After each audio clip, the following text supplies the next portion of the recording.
Good morning madam. പഴയ ഒരു പരിചയക്കാരിയാണ്. വല്ല പിടുത്തവും കിട്ടുന്നുണ്ടോ? ടീച്ചറോ? എന്റെ ഈശ്വരാ, ഇത് എന്തൊരു അത്ഭുതം! ഇന്ന് രാവിലെയും കൂടി ഞാൻ നമ്മുടെ കാര്യം ഓർത്തതേ ഉള്ളൂ. അപ്പൊ തന്നെ ദേ ആള് പൊട്ടി വീണു മുന്നില്. വല്ലാത്തൊരു അത്ഭുതം തന്നെ. ആരെങ്കിലും നമ്മളെക്കുറിച്ച് ഓർത്താലേ അപ്പൊ അവിടെ ഓടിയെത്തുന്ന ഒരു പ്രത്യേക സിദ്ധി കിട്ടിയിരിക്കുക എനിക്ക്. എനിക്കറിയാവുന്ന ഡേസി ടീച്ചർ അല്ലേ, ഞാൻ വിശ്വസിച്ചു. വാ, അകത്തേക്ക് വാ.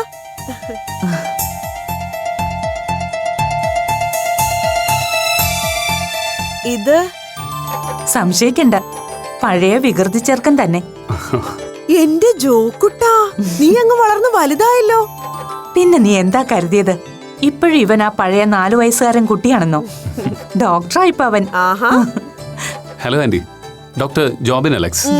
ഇതൊക്കെ നീ പുതിയതായിട്ട് പരിചയപ്പെടുന്ന ആളോട് പറഞ്ഞാ മതി. നീ ഞങ്ങൾക്ക് ഇപ്പോഴും ആ പഴയ ജോക്കുട്ടൻ തന്നെയാ അല്ലേ ടീച്ചറെ?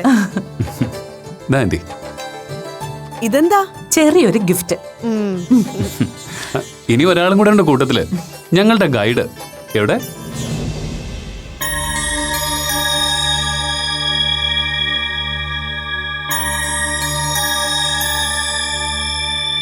താനെന്താ എവിടെ നിൽക്കുന്നേ?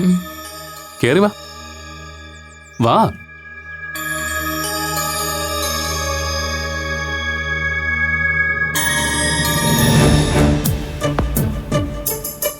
ഓ, അപ്പോ വിപിയേട്ടന്റെ അടുത്ത് കേറിയിട്ടാ വരുന്നല്ലേ? നിങ്ങൾ വന്നിട്ടപ്പോ കുറച്ചു നേരം ആയോ? ഏകദേശം 1 മണിക്കൂറായി. മോളെന്താ അവിടെ തന്നെ നിൽക്കുന്നേ? വാ മോളെ, ഇവിടെ വന്നിരിക്കെ. വാ.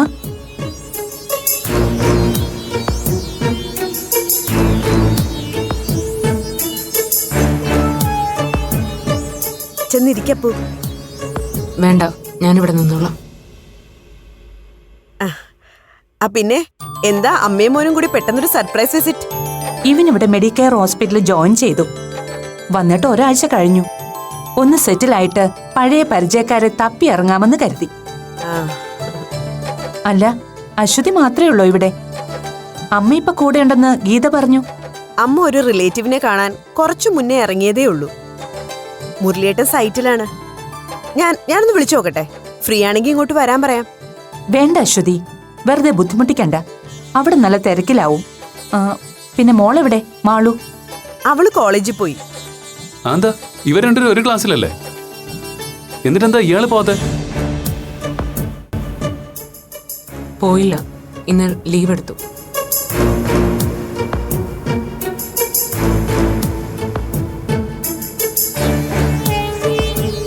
നിങ്ങൾ സംസാരിക്കും, ഞാനെന്നാ ഫോൺ ചെയ്തിട്ട് വരാം. വാ ടീച്ചറെ, ഞാൻ കുടിക്കാൻ എന്തെങ്കിലും എടുക്കാം. അയ്യോ, ഇപ്പൊ ഒന്നും വേണ്ട അശ്വതി.